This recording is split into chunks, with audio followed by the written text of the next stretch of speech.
What makes you fall in love with someone might be different than what keeps you together after years of the partnership, of the interaction that you have because of life circumstances.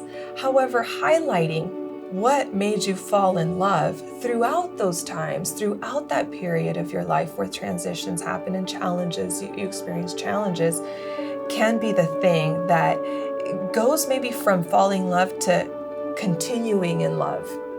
It's that continuing process, even reframed in my mind in that way, brings a lot of hope.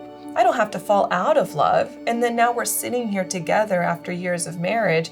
And yeah, I decided to be with you. I know why I'm with you. Love can still be there in very active ways or proactive ways.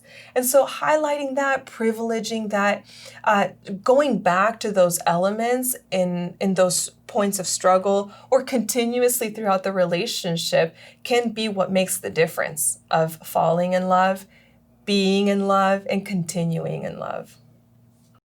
So when I found that, when we were like kind of just laying all this crap out, crap about ourselves out, all these we were laying all of these dark things out about ourselves and the things that we were ashamed of or scared of for anybody else to know. And we came through that and realized that we still loved each other on the other end and we still wanted to like hang out and be together on the other end. That was like when we both realized that we were like in love with each other and this is something that we wanted to have for the rest of our lives. She is everything that I never knew I needed. All the things that I wanted was superficial. All the things that I needed, she has. Even challenging parts. Like I thought I was going to be challenged in different areas. She challenged me in areas that actually benefited me to be a better man, to be more understanding, to be more forgiving, to be more kind. The other challenges I was thinking about were superficial. They just scratched the surface. But what she gives is things that actually helps me to examine who I am and to be a better person. So she is not who I was looking for, but everything that I needed. In a marriage, it won't, your life together won't be a romantic relationship the entire, if you're blessed to be married and together 50, 60 years, it's not going to be one big, beautiful date. When you get married, you're saying, till death do you part. And that's something that I hold deeply. And it's just, you got to work. It's a decision every day. People say marriage is 50-50. It's 100, we're 100.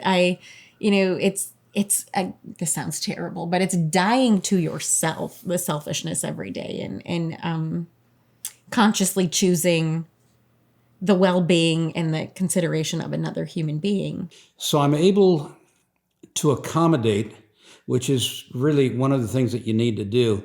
Everybody's got their egos and they've got to do whatever they have to do. And so when you get together, if you consider giving 60 and taking 40 from the perspective of the other person, they're giving 60, though you see it as only 40.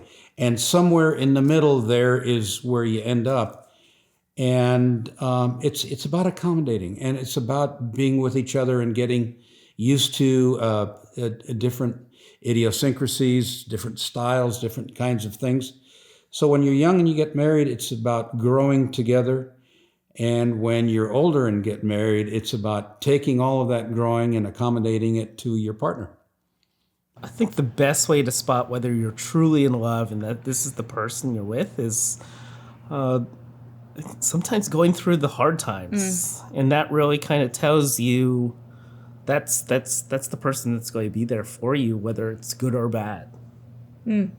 Because I think of the time that, I came home from Iraq and my parents were getting divorced and she was here for me. So, those are things that where you depend on somebody else and very helpful. Yeah, it's a good one.